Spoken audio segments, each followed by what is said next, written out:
You're listening to Breaking BizDev with John Tyreman and Mark Wainwright. Conversations that break down, beat up, and redefine business development for the professional services firms of tomorrow. And now for your hosts, John and Mark. All right, welcome business developers, firm leaders, marketers, sales professionals of all stripes to another episode of Breaking BizDev. And today we're going to venture a little bit into some maybe unfamiliar waters for some folks out there. Yeah. We're going to explore the whole concept of monthly recurring revenue today. Right. And specifically, there's a lot of organizations out there who kind of built around invoicing and getting paid monthly. What we're going to talk about today is, really dig deep into what that exactly is and explore sort of this regular, fixed, monthly, recurring revenue model. So the thing that everyone should keep in mind as we walk through this is, really you as a consumer, how many things in your life do you pay for on a regular, monthly, recurring cycle, right? It's all your subscriptions. It's the New York Times for your puzzling.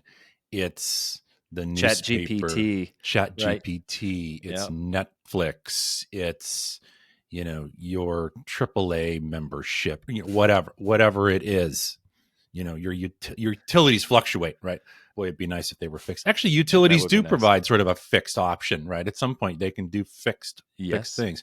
But there's just point here is that it's everywhere as consumers in our lives, and so many organizations out there in professional services and don't recognize the importance of that, the potential, the opportunity that's involved in taking their wildly fluctuating ups and downs, from a monthly revenue standpoint, and starting to level that out a little bit with this approach. So some folks may say, oh yeah, I do this all the time. Others may say, no, ours is up and down all the time. So yeah, I see it all the time. I call it peaks and valleys. I think others call it, something different, but that's really like the product of when firms run on that project base billing.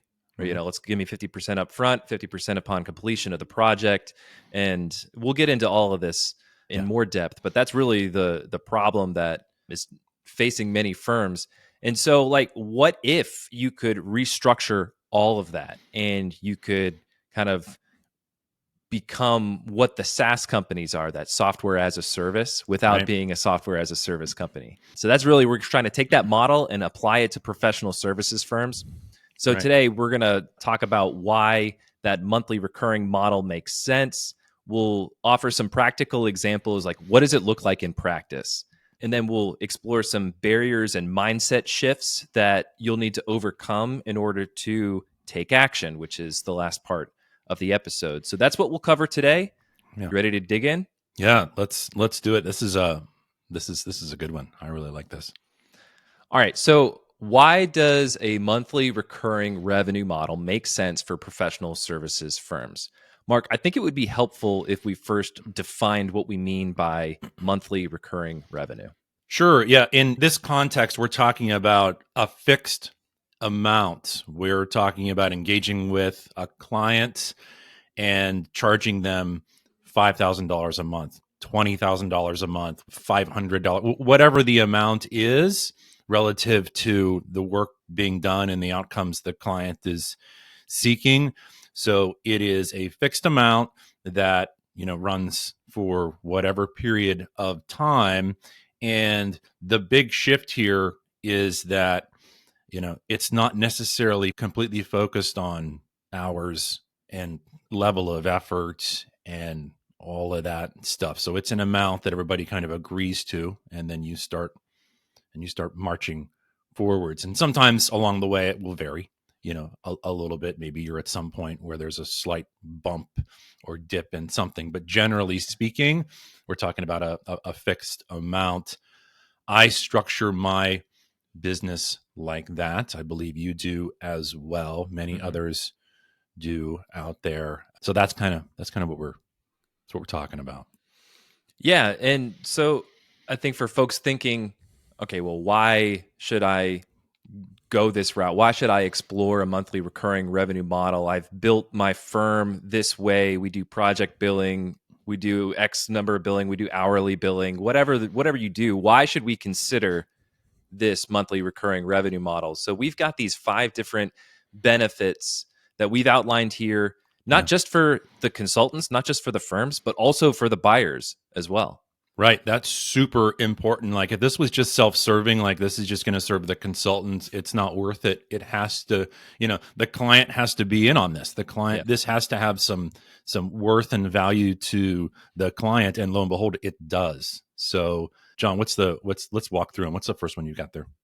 Yeah, well, I think this is kind of the big umbrella of like the main theme that we're going to talk about with a lot of these benefits is the predictability of monthly recurring revenue, both for the consultant and for the client. So on the consultant side, it reduces that feast and famine cycles. Yep. And you have predictable cash flow.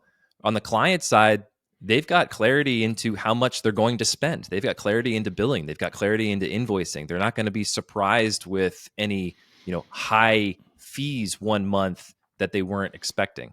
Yeah, so that's that number happens all the time to Yeah. people that I talk to is that, the client receives some invoice that's this huge outlier and they come back and they say, what is going on here? For the past 6 months, the invoices we received have been, $7,000, $10,000, whatever. And then all of a sudden they get one that's 35. Yeah. Surprises are wonderful when we're talking about, birthdays, but they're terrible in business, right?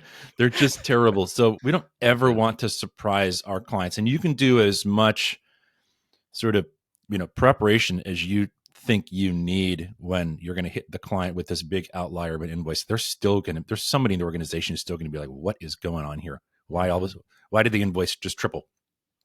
Did they do 3 times the work? And then all of a sudden you get into that game. Now it's, oh boy, now we're in trouble. So, and then you got to dig into the details, look into the line items, talk to the consultant, and then all of a sudden you're wasting a lot of time. Yeah. Right. Right. And so I guess like that's further down the list, but let's talk about that one next. So that would be another benefit of all of this for the consultant is the time savings, right? You're avoid being seen as, nickel and diming the client as well. So there's kind of a positioning angle there too, but you're not having to go back and forth and justify the work that you've done. Everything is clear with a monthly recurring model that the client can expect. So on the client side, not having to review every invoice, not having to go through that whole song and dance every month, those time savings, that just kind of like breath of fresh air. You don't need to worry about that, Right. Exactly. That is not a part of my world. I would never want to be in that situation where I'm now talking to, the accounting team at one of my clients trying to line item my invoice. What a waste of time for everybody. We set this whole sort of consulting engagement up. We're looking at these big results. We're working hard. We're working towards those results. And all of a sudden this big, accounting thing kind of comes in. You're like, wait, what's happening here? So, and that happens all too often with organizations that have these wild fluctuations in invoicing, because the nature of most of your client organizations is, there's some regularity in sort of the inflows and outflows, right? And if they get this big invoice that just drops into their organization, where did this come from? How do we deal with this right now? Wait a second. What do we have to move around? So it's just, the regularity thing, this, what I talked about earlier is this, I've got my monthly subscriptions. I kind of know what the inflows and outflows are, that sort of thing. Occasionally we have outliers, but for the most part, it's all regular. And the wild swings are totally disruptive and they present a lot of risk to everyone. It's just the client just says, wait, we can't deal with this right now. So yeah. Well, and that's a great segue into that third benefit that we've got listed here is that regular engagement and those normalized communication rhythms. Right. So on the consultant side, you know exactly what to expect. Maybe you've organized this offering and structured it in a way where you do have monthly touch points with your client. And so there is that regular rhythm there. On the client side, that eases their anxiety, right? They have the ability to be proactive within their organization. They know what to expect. This goes hand in glove with, we're talking about this billing, invoicing, regular amounts, everything else. But right alongside of that sits this regular, consistent engagement, communication that this whole concept sort of fosters, right? It's not the, like the example you said before, it's 50% up front and 50% at the very end. It's, okay, we're going to talk up front, start the work, then we kind of disappear. There's no regularity in the middle, and all of a sudden the big invoice hits at the end, or the irregularity of billing and the irregularity of interaction, communication are all problematic. So, well, and then keeping a normalized communication and increasing the frequency of communication just helps you align with your client more as a consultant, right? Yeah. So if there's, like you said, if there's that messy middle where there's like, wait a second, are they doing work? Are they not? What are they doing? That introduces those questions, that anxiety. But if you've got that regular communication rhythm with them, that can kind of put them at ease a little bit and keep everyone rowing in the same direction. Yeah. The next bullet points, we've done a few here. The next bullet point that we kind of talked about before was it starts to move these bespoke, one-off consulting offerings and engagements, regardless of what expertise you're in. If you're in engineering, architecture, consulting, whatever else it is, it starts to move these bespoke engagements and offerings to something that's a little more productized. That's not saying that everything you do will be systematic and productized, meaning it is, a defined thing that you can offer again and again, and you can build some sort of systems and processes around. It's sort of a package that you've developed. Not 100% of things are going to be like that, but it's this mindset, this approach starts to enable that productization of your services, which leads to greater efficiencies, the ability to deliver it really effectively. And, oh, by the way, that leads to better margins. So that's good. And that's from the consultant perspective. From the client perspective, the client now knows what to expect, right? So it's a defined effort. There's a beginning, middle, and end. You've done this before. It's tried and true. You've been there, done that. The client gets their predictable results. They're really happy with what they're bought into. There's a high level of trust, a lot of confidence. So win-win for both. So these two things are different. We're talking about productized services and this monthly recurring revenue thing, but they go together. Yep.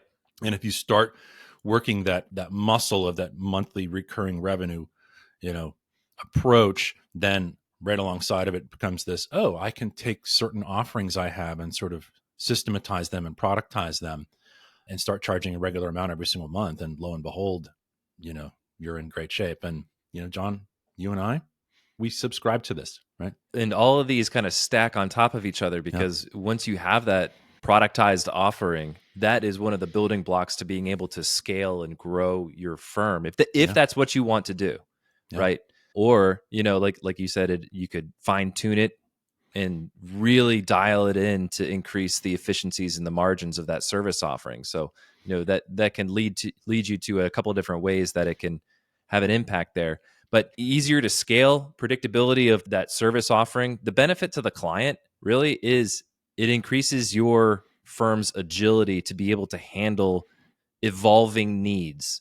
And so if you have more resources within your organization as a result of being able to scale and grow, then you have the resources to handle the needs of maybe a complex kind of client. All right. So benefits for both. There are benefits for both. But Mark, we're not a SaaS company.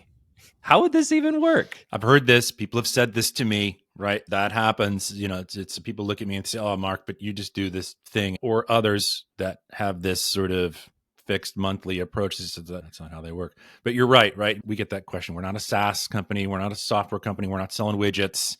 We're selling our expertise. How in the world would that happen?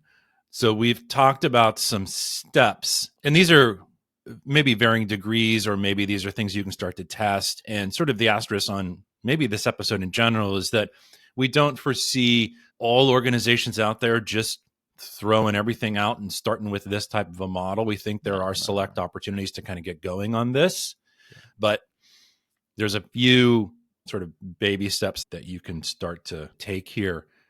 One of them is you called it here, the retainer reframe. Sure. Yeah. And that's if you have worked with your prospective clients, define the work, define the outcomes they want to achieve, associated price to that. Let's say it's $120,000 worth of work. It's a significant effort. It's going to take some time, rather than, starting to work and then $5,000 the first month, $7,800 the second month, $26,000 the third, like that. Rather than doing that, just say, okay, cool. We've settled on a price. Let's just do this $10,000 a month for 12 months. The level of effort could vary. Things could change. One month you could be spending a ton of time on this. The next month, less so. But all in all, everybody wins because the price is agreed to. It is set at the end of the work. The client achieves what they want to achieve. You get paid. And it was all done on a regular, recurring, fixed fashion. So it didn't throw anybody off. So that's a good one that you can kind of start with. Is just take your price and break it up evenly over the course of the work. Yeah. And that is a simple kind of reframe. We've got a couple of other practical examples here. Yeah. This next one kind of ties well into a common topic that we've touched on this podcast, which is the 3 option tables in your proposals. And if you subscribe to that methodology and you go down that route, you can apply that to a monthly recurring model as well. So you've got 3 different options with 3 different tiers of service or support. Yes. So for example, option 1 has just strategy, and option 2, strategy and execution, and option 3, strategy, execution, and reporting. Very, very crude and simple. And, obviously you'd want more nuance in that for your own services, but just to give you an example, and they come with 3 different price points, monthly price points. Right. And so if you understand kind of what goes into that and the level of effort, you can price it accordingly. Yeah, and they have different desired results or different outcomes for the client, but each one of those components is kind of productized. They stack on top of each other. Makes total sense. Super clear. Great. Good example. All right. The next one is access models. If you are a consultant, maybe you've done some work with one of your clients where you've delivered some work, achieved some results, and then sort of following on that, they want to have access to you for additional whatever it is, right? Additional work, additional support, as needed, ad hoc sort of needs. You can set a regular monthly amount around that where they have access to you. And don't fall in the trap, or don't fall in the hourly trap here where they're going to start buying hours from you. This is just, the door is open. You have access to me for the month. I could see this being appealing to lawyers. Sure. Right? Like legal counsel, you're paying a monthly retainer or whatever, and then you've got on-call access. They're not going to charge you by the hour, but because when you need legal advice, they're there for you. Yeah, or accounting, or any number of professional services firms or experts out there that are really focused on that hourly thing. Now, the trick here that everyone's going to get tripped up on what if the client just abuses this? Yeah. Like, what if you got to set them guardrails? What if we set this and there's some sort of either explicit or implicit sort of, maximum amount of time, effort, whatever else provided or offered per month, and somebody takes advantage of it? I would say that's possible, but I would say the vast minority of situations will kind of head that way, right? Yeah. I think the vast majority of situations will end up where, the client pays for this access and they are under accessing or underutilizing the expected amount of time. That's just how people are. People are busy, throughout the course of the week or the month, and they won't access you. My experience with this, now this is kind of built into what I do. So from my own personal perspective, this sort of, the door is open, the light is on, come knock when you need some help. The vast majority of my clients underutilize that from me. So case in point, When I start working with a client in an engagement, I say, okay, I'm available. If I am, not available at a specific moment, I will be very shortly. Come, send me a note, call me, whatever. And most underutilize that. So that's kind of, a data point of one from me that says, your fears of someone using and abusing this are valid, but I don't think that they are enough to prevent you from this type of an offering. Agreed. I've had similar experiences where I've offered that, unlimited questions via email. If you have something that comes up and you want, my 2 cents on it, my advice on it, I'm happy to do that. And I found that to be the same case. Is most clients don't use that. Some do. And I've also found that the ones that do use that, those questions are really, really great for marketing, right? If this client has a question like that, then chances are that there are others out there with similar questions. So it's a source of ideation from a content perspective. So it can have other benefits outside of just a benefit to the client as well. Yeah. And the the last thing I wanted to say about this is that there's this safety blanket sort of notion about this idea where you're offering just this availability, and the client knows that, okay, you're there. You're just there if needed. Got them. Right. So that's huge. Do not underestimate the power of that, of the client just wanting to buy off on this at some level, at some price, just, to have the insurance policy. I mean, that's really, what this kind of boils down to.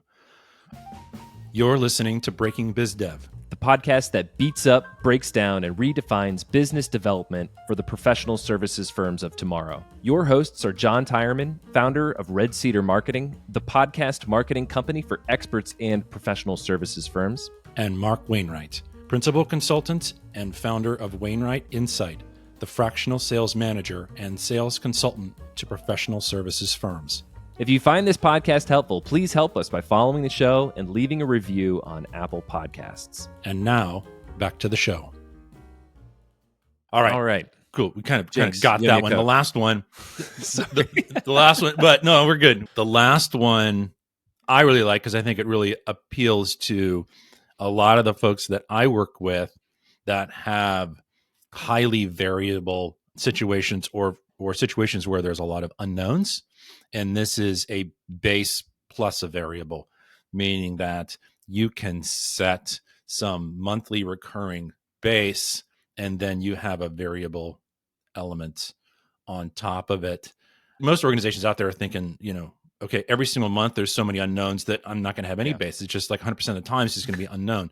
I don't think that's the case. I think most know, at least to some degree, 50%, 70% of the work is predictable and what's going to happen that particular month. So you can set that sort of base scope and fee and price around that base, and then the variable is stuck on top of it. And what that yields simply is just less variability. The total dollar amount per month may vary, but the percentage of variation is going to be much smaller. So that's more predictable. I've got a great example for this one. Yeah. So when I was first starting out, I tested out an offer of a podcast booking service. So I would help consultants get booked on other podcasts, right? Yeah. And at first I was, you don't have to pay anything until you get booked a show, and you get paid on a per booking basis. Well, that did not work for me. No. And so, because there's a lot of legwork and the conversion rates did not work out as I anticipated. So I adjusted that offer. And now there is a regular monthly rate, and then there is a per booking fee on top of that. So that's the variable element. It reduces the risk for the client. It reduces the risk for me because I have a floor on that engagement, and it works for both parties. Right. Yeah, that's the concept here, is you're creating some sort of a floor where it benefits you and the client, right? Because the client knows, that at least this amount of money we should be prepared to pay. We're going to see this on the invoice, and if there's some variation on top of that, okay, but it's not going to be this, wild swings that we experience sometimes. So good. So those are good ones. And I do have some clients of mine that have a kind of experiment with that a little bit, and it is successful. It's always nice to have sort of the floor, sort of Yeah. that foundational amount of dollars that you can rely on month in, month out. And then there's some variation on top of that. So All right. that's really good. So the 4 that we talked about, those examples, that retainer reframe, just, take that 120K a year, chop it up into 10K a month. Yeah. Second one was tiered service packages. So that's that 3 options at different levels. The third was access models. So pay a monthly fee for on-call access or unlimited email access. And then the fourth one we talked about was a base fee plus a variable element. So those are the 4 different examples of how firms can adopt this monthly recurring revenue model. Yeah. And they can start giving them all a try, just test them out. Like we said, this probably isn't a situation where this is going to be a wholesale change, at least not now when people are getting started. But at some point, hopefully people can start doing this more and more, where this becomes a larger percentage of how you operate your business. So this last little chunk here, I guess, the next chunk here is these mindset shifts, right? Before folks can start putting this into action, there are certain mindset shifts that they need to kind of like overcome and wrap their head around, right? Yeah, totally. While we were planning for this episode, Mark, we talked about the big number, and I loved your take on this. What is the big number, and why is that so important? Yeah, I think the situation that the example that I put forward was my own, but this applies to many other organizations.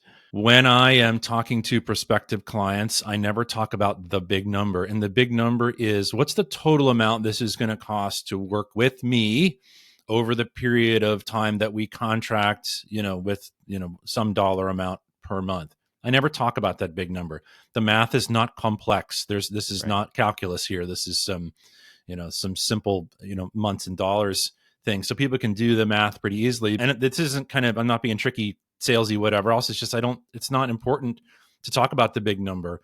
And there's a couple reasons for that. One of the first ones is that, the way I structure my engagements, I expect to be working with clients for a period of time, but if at any point it doesn't work out, we just stop. And nobody's held to the big number, right? Right. The other thing is that, the number can change, i.e., we work together for a period of time and they want to extend, right? So that number will change. So the number I'm always focused on is the monthly recurring number, right? And one of the reasons that I do this beyond the other ones that I just mentioned is, it's just easier for the client to make these smaller decisions than it is to make the big decision. It's a little counterintuitive in that I think a lot of people think, oh no, I want the client just to make one decision once rather than having to again and again and again. But smaller decisions, many smaller decisions are actually much easier for us to make than one big one. So just the way that I frame my work with my clients is just a series of small decisions that are we, how's it going? Let's keep going. Right. So there's that rather than the big amount. Right. So I never really talk about the big amount. So that's probably a significant mindset shift. And again, we're not trying to hide anything, but we're just saying, okay, there's a monthly amount that it's going to take for us to get there. And some listeners out there may be thinking, okay, well, we have the big project amount and we just chop it up into the monthly amounts, but there's still the big amount. It's still there. Sure. It's not critical that we continue to hammer on that big number though. Right. I think that's the main point. Focus on the monthly numbers. Make that the focus of the conversations that you're having with clients, as opposed to featuring that big number on the screen or on a slide or Why does this feel so unnatural to consultants, to firms to operate this way? If the whole world operates this way, if they operate this way in their personal lives, why is there such a disconnect? Yeah, the big one to kind of get over on this is kind of this transactional trading, time for money kind of thing, to this big shift that we've referenced and talked about many times, which is coming alongside your clients to walk with them and help them achieve these big results, understanding their needs, and then getting them where they want to go, rather than this transactional thing, right? There's this consultative, deep, relationship, rather this transactional one. And this whole approach goes, together with that mindset. Yeah. The mindset of, I'm not trading hours for dollars. I am coming alongside you, and we're walking together to achieve these big results that you want to achieve. And, there's a monthly amount associated with that. So this is a big one, right? And this is probably the big one that's going to sit in someone's head is like, how do I break free of the trading time for dollars and shift over to this other mindset? Well, and the structuring engagements this way is kind of a forcing function to doing that. Yeah. And because of all the reasons we talked about, having to establish those regular communication rhythms, it kind of forces you to think about the client and what they're going through right now and how you are uniquely positioned to add value to that situation.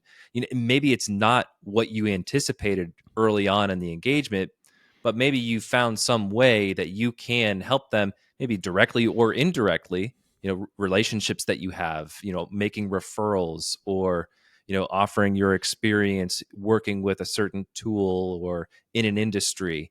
Those are different ways that you can add value to a client engagement that might not be what's technically in the scope, but Yep. is a way to extend that relationship. Absolutely. Yeah. In this mindset, this approach, this model frees you up. It frees up ways for you to explore way you can, be of value and of service to your clients. So totally. Yeah. Okay. So we've talked about some different examples. We've talked about the mindset shift that consultants need to take to overcome that project fee billing mindset. And so now it's taking action. And you talked a little bit earlier, Mark, about this isn't something that firms should really make a wholesale change right away, but this is something that you can start to test out with the right kinds of clients. Yeah. Yeah. We have to find an opportunity to start doing this. And maybe it's just a select one where it's like, oh, okay, so you get your head wrapped around it. You think this approach makes sense. It makes sense for you. It makes sense for your prospective client. It needs to be scoped and priced in a way that the value or worth to the client is screamingly obvious. Yeah. Like, wow, we can achieve that over this period of time with that dollar amount per month. That's fantastic. Wow. Sign me up. So it needs to be really attractive. Now, don't read between the lines in that thinking that you need to cut some big discount in order to make this model work. There is the caveat that says when you first start doing this, you're going to have to test the waters and see what the tolerance is, for your clients. And I think over time, that dollar amount can change. So maybe at the beginning, it is priced on the lower end of what you would think you would want to price something. And then as time goes on and you get more comfortable and confident, more effective and efficient with it, you can increase that price. But yeah, I think that at least at the outset, when you start experimenting with this, you want your clients to, see some screaming value. And then you talked about this like framing exercise that you can go through to like position that monthly investment. So like you talked about like this is a $10 million problem, and if you're going to pay $5,000 a month to solve this problem, then that's totally worth it. Yeah. There's a dollars and cents comparison in here that people go through. I mean, value is most times associated with the dollars and cents. People are comparing things. Is that worth this? Right. Am I going to, that kind of thing. So yeah, you want to frame it properly in that you want to make sure that you and the client are very clear about the total economic value of sort of the outcomes or the desires they want to achieve. And then you come in with, oh yeah, this is, I can help you get there with this modest monthly recurring amount. And they say, wow, that's amazing. Let's do it. So that's the reframe, right? That's how you help them, sort of see, identify, and realize the value in the work. Well, Mark, I think we've sufficiently broken down monthly recurring revenue for professional services firms. This has been a fantastic conversation. Hopefully, folks that are listening found a lot of value out of this, and hopefully they're thinking about maybe a client or maybe an opportunity that they could test this out on. John, we bought off on this a long time ago. I bought off on this. I set my business model and my work life kind of built around this. I think it's critical. I think any professional services firm out there can start to explore this, implement it, expand it, and really see the benefits that it starts to level things out, not just for them, but for their clients, which is a huge benefit. So yeah, this has been a great one, John. Until next time. Until next time. Thanks for listening to Breaking BizDev. Subscribe on Spotify and Apple Podcasts or listen to the show at breakingbizdev.com. This episode was produced by Red Cedar Marketing. If you think a business podcast is right for your company, visit redcedarmarketing.com to learn more.